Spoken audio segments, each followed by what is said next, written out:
Hello, it's Helen Dakin and I'm back again. This time I would like to discuss with you some of the things that have gone on since the course has started. We are up to 22 students in the course and I'm quite happy to see that many of you have already begun and that you've made a great start. You've added to the discussion board and some of you have even completed 2 of the assignments in the lyrics lab, so that's fantastic. So keep up the good work.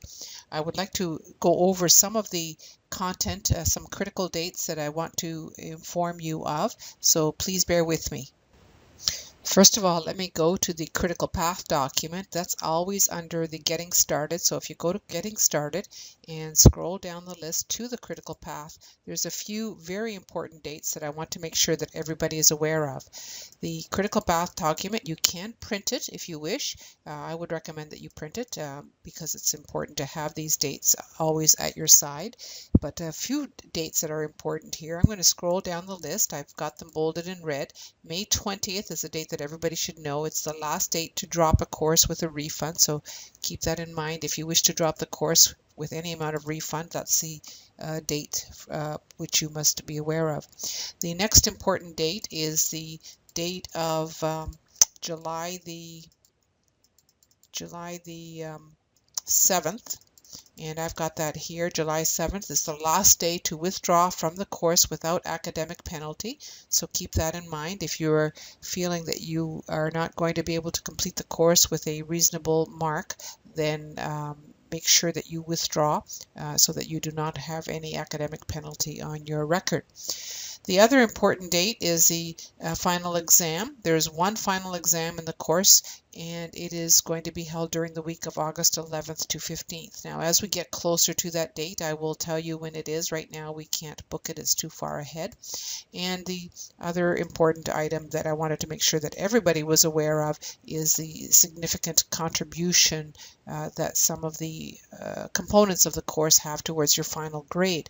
The final exam, of course, is 50%. The total of all of the assignments, there are 4 assignments in this course, they're worth a total of 30%. In the lyrics labs, I'm only going to take the top 10 marks on lyrics, 10%, and the participation mark and the discussion group contributions will add another 10%. So these marks, 50% of the mark is going to come from your term work. So you can see that the participation, the lyrics labs, and the assignment marks, 50% is going to come from all of the work that you do throughout the semester. So it's very, very important that you keep on top of things. I'm going to emphasize that throughout the semester. The other point that I would like to make is that I will need to be submitting midterm marks towards the end of June. So all of the assignments and all of the work that has to be done by the end of June, it's absolutely critical that you have this in and have it completed on time. Otherwise, your midterm mark will be unduly influenced, and I certainly don't want to have that. So the midterm marks have to be in by the end of June. So this assignment 2 that you see here, due June 25th by 11:59, it's absolutely critical that it be done on time, and that all of the lyrics labs that are required to be done before that date of June 25th, that they all be caught up to date. So keep that in mind because your marks will be going in for midterms. Once again, the critical path document is an important document. The dates are absolutely critical to you. Keep this document always at your fingertips. I cannot emphasize how important it is to keep to a schedule. This is so critical for an online course, even much more emphasized than in a daytime class or an evening lecture delivered material. Now, all of your learning materials are here underneath the Learning Materials tab, so I'm going to go there one more time. You may have discovered some idiosyncrasies. This is the first week of lessons. As the weeks progress, I'm going to be shifting these down so that only the most current week of lessons are available to you at the very top of the list. So you will see these being shuffled around as the time progresses. This is a hot link. This is a remnant from a previous delivery of this course, so whether you go there and explore the hot link underneath the titles for the modules, that's up to you. my own lessons, I have built them into these PDF documents. So the PDF documents are essentially the course notes or the lecture notes. I recommend that you print them before you watch the videos.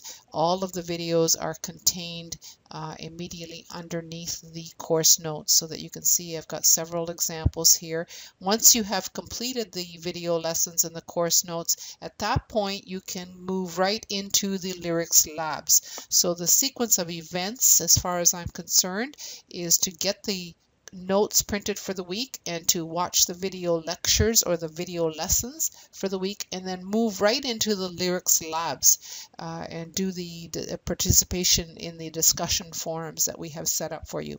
Next week, if you wish to move ahead, we have Module 2, which is frequency distributions and graphs. Again, this is a hot link that is a remnant from a previous delivery of this course. That's up to you whether you explore it. There's some interesting material there, and I would encourage you if you have time, but do not get distracted in these pages, because I want you to focus on, number 1, the lesson notes or the class notes for chapter 2, which is describing data, and the video lessons. So concentrate on the course notes and the video lessons. I recommend that you work on these while you're watching the videos and do the examples. All of the examples are done online, and you can then jump right into the lyrics labs.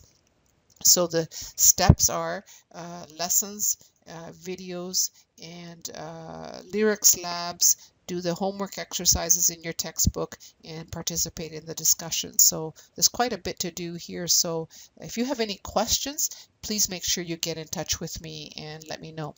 One other point that I would like to make about questions in the course is I prefer that you ask me questions within the email. So if you wish to send a message to your classmates, you may do so through the mail course messages, but email me within Blackboard. Very easy to do this. I also prefer that you email me within Blackboard, because then I know that the message is coming from a student in the course. So I would consider this to be equivalent to contacting me in the classroom or in my office. So try to stick with Blackboard email to get in touch with me. Thank you, and have a pleasant week, and let me know if you have any questions.